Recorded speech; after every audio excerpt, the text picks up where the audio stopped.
Hello children, welcome to the science online class. Now we are moving to the next lesson, that is fourth lesson, sorting materials into group. Okay, in our life, in our day-to-day life, we have seen many things around us.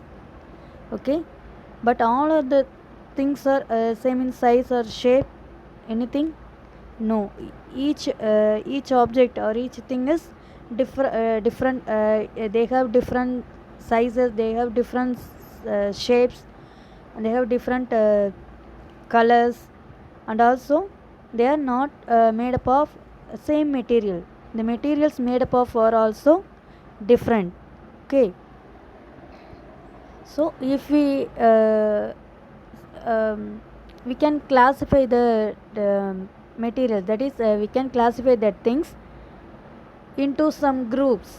Okay, for example, you can list what are the things you are seeing, you have seen in a round shape. Okay, what will you write? You can make a list. Okay, what will you write? You can you will write the rubber ball, football, round shape, that is the round shape. You can write a rubber ball, football, glass, marble, etc.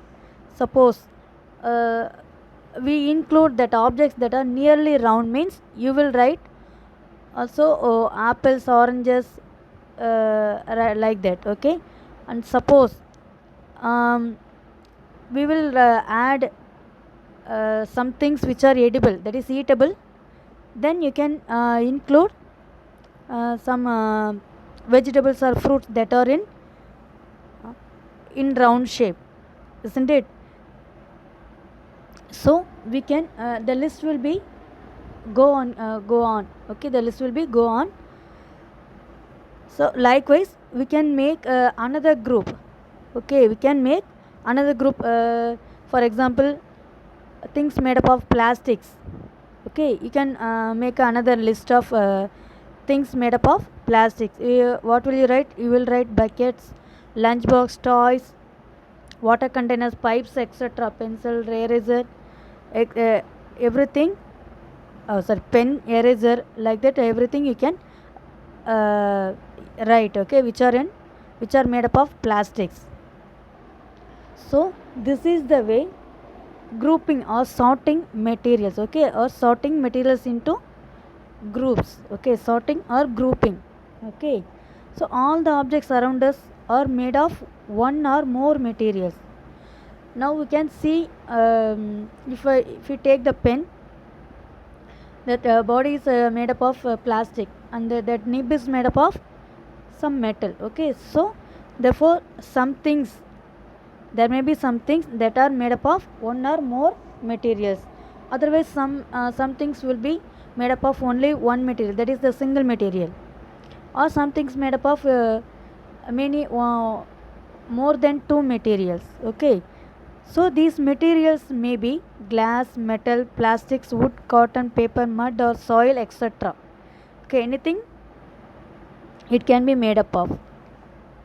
So in this lesson, um, we have to we are going to see about some um, ideas about sorting materials into groups. Okay,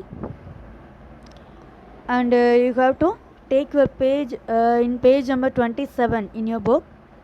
Okay, there will be two tables. First one, table 4.1, objects and the materials they are made of. You have to write a table. In that one column you have to write the objects. You can take any object and write the name of the object in the first column. And the second one, materials they are made of. If you take a plate, it may be steel plate, it may be glass, or it may be plastics, any other you can write. And if you write pen, it may be made up of plastics or metal, anything.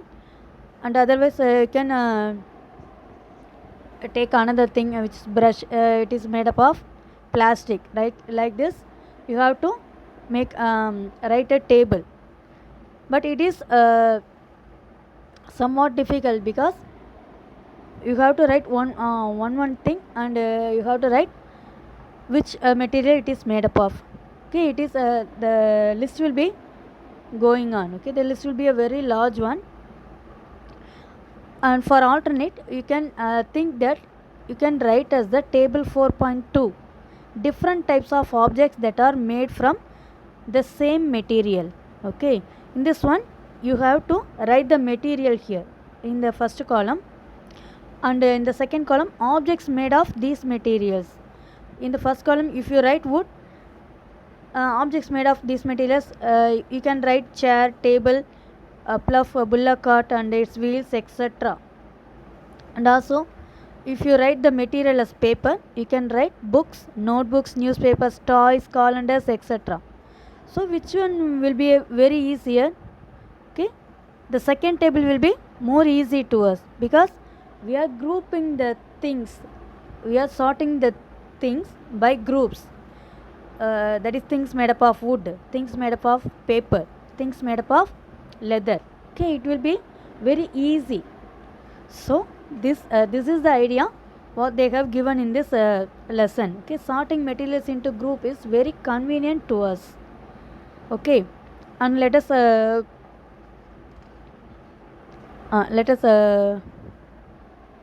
watch some other properties of the materials around us. Okay, so it is very easy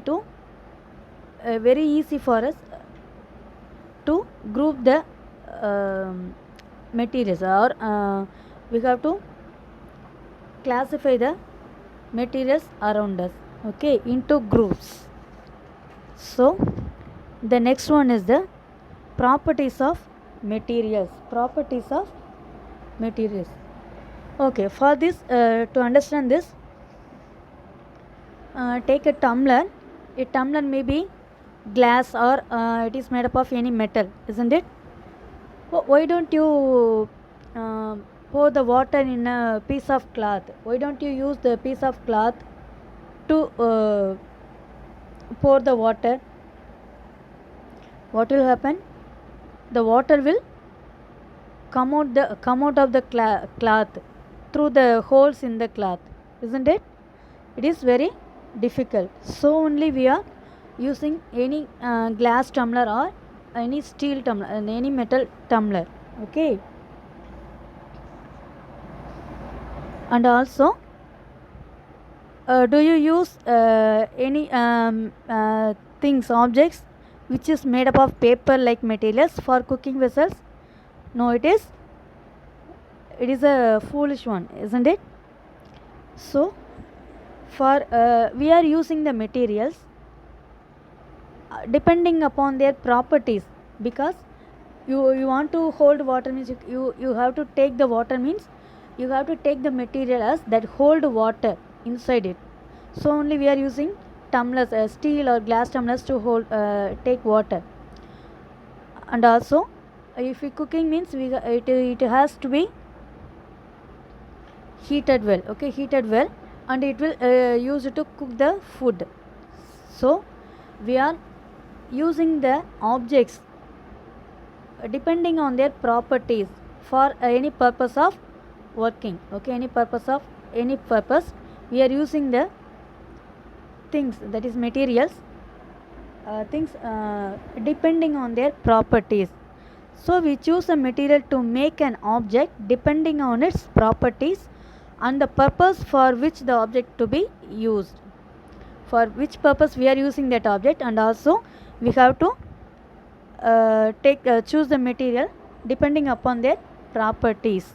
Okay, so after this we are moving into the properties one by one, properties of the materials one by one. Okay, the first property is appearance. Okay, what are the materials you will use to make the windows or doors? You will use wood. Okay, wooden, or for in windows, the grill, for the grills you will make you will use the metals. Okay, so we have to, and also um, what materials you are used to wear the ornaments. Okay, there may be some metals with a lustrous. You are already know lustrous is the shining property of any material. Luster means shining property of any materials. Okay, so materials that have such luster are usually metals. For example, iron, copper, aluminum and gold are examples of metals. Okay, some metals often lose their shine and appear dull because of the action of air and moisture on them. Therefore, notice the luster only on their freshly cut surface. Okay, if metal is after sometimes it will appear dull. Okay, because it will react with moisture from the air, and it will then some chemical reactions are taken there take place there, and the material that the thing will be looking very dull. Okay, only the cut surface. Okay, the metals when they are cutting, it will be very luster. Okay, for this you can visit an iron smith or a workshop. You have to looking for a freshly cut surfaces of metal rods to say if they have luster. Okay, so first we are choosing the materials depending upon the appearance of them. Okay, and the second one, hardness. Okay, if you take anything, or if you take anything and compress there, it can some things will be compressed easily. Okay, for example, if you take a sponge, means it will compress easily, and if you take a wool, there is a thread yarn. Okay, it will compress easily. On the other hand, take a metal key and try to scratch with it the surface of a piece of wood, aluminum, a piece of stone, a nail, candle, chalk, any other material or object. You can easily scratch some materials, while some cannot be scratched so easily, and also some materials cannot be compressed very easily. Okay, so materials which can be compressed or scratched easily are called soft. Okay, materials which can be compressed or scratched easily, they are called soft, and some other materials which are difficult to compress are called hard. For example, cotton or sponge, they will be very soft, and iron or wood, or they are very hard. So in appearance, materials can have different properties like luster, hardness. They will be rough or smooth. Okay, and also we are choosing the materials depending upon their hardness for some purposes. Okay, and next one is the soluble or insoluble. For this you have to do one activity. Collect some samples of some solid substances such as sugar, salt, chalk powder, sand and sawdust. Okay, and you have to take 5 glasses beakers and fill each one of them about 2/3 of water. Okay, and all the beakers should have same amount of water. Okay, in first one add a small amount of sugar, and the second one you have to add salt, and the third one you have to add next one, what is the chalk powder, sawdust, like that. Okay, and the soil you have to add. Okay, in the first two, in the glass beakers that which are we add salt and sugar, after some time you will see no salt and no sugar on the beakers, in the beakers. Okay, but in the chalk dust it will be go under the bottom of the beaker, it will settle down, and in the sawdust also it will settle down. Okay, or it may be some, it will float, some of the sawdust will be float, and after that others after some time it will settle down in the beaker. So this is also one property of materials, that are some substances will mix with water thoroughly, okay, but some substances that cannot mix with water, okay. So if substances, if some substances have completely disappeared or dissolved in water, we say that these substances are soluble in water, okay.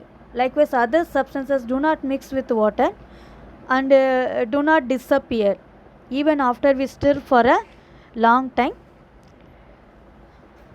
They won't disappear, okay, they just settle down in the beaker. So these things we are say that they are insoluble in water. So this is also another one property of materials, okay, that is things around us. On the next one,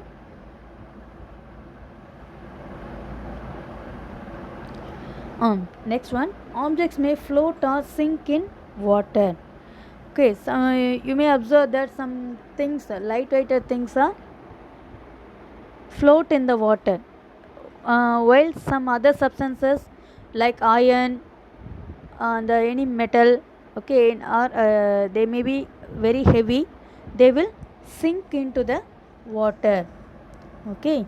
So we can group this thing, group the things that is around us, such as whether it is float on the water or it will sink into the water, okay. So by this also we can grouping the things, okay. Next one is the transparency, okay.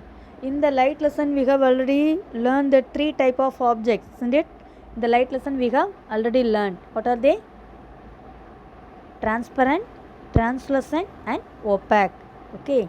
Transparent objects, they will allow all light to pass through them, and we can see behind the glass.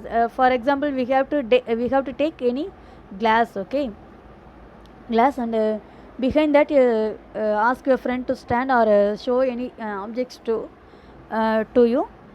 What you can see through the glass, isn't it? You can see through the glass. Behind of the glass you can see what is behind on the glass, okay.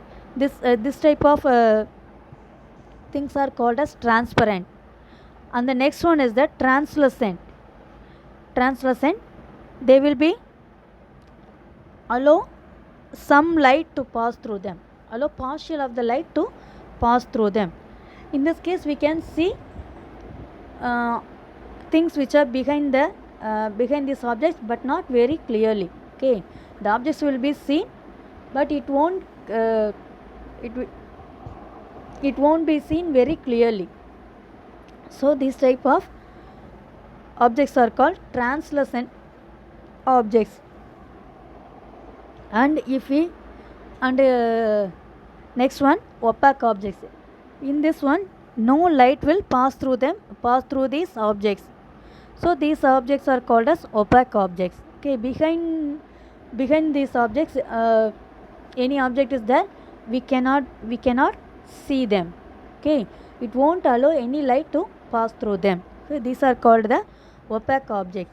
So because depending upon its transparency, we are dividing the objects into three types: transparent, translucent and opaque, okay. These are the some things which depending upon we can classify the things into groups, okay. And the last one, why we need to group materials, why we have to group these materials, okay. Grouping these materials will be always convenient to us, okay. In a shop, if you go in a supermarket, means the shopkeeper will keep all the same things in one place. He will keep all the chocolates in one place, and all soaps items and the grains, pulses in some cooking materials into same place, because it is very easy to us Oh, there is a, okay, there is the soap. I will go there and take the soap. There is the oil. I will go there and take the oil. It is easy to us, easy for the customers. Likewise, grouping of material is very useful to us. Dividing materials in groups makes it convenient to study their properties and also observe any patterns in these properties. Okay, so dividing materials into groups is convenient to study their properties. Okay, if it is the same type, we can study their properties very easily, and also we can observe any patterns in these properties. Okay, because of this, a scientist can study or make any research in these materials in a very easy manner. Okay, it will easy for us also. Okay, children, up to this lesson is over. We will meet in the direct class. Thank you, children.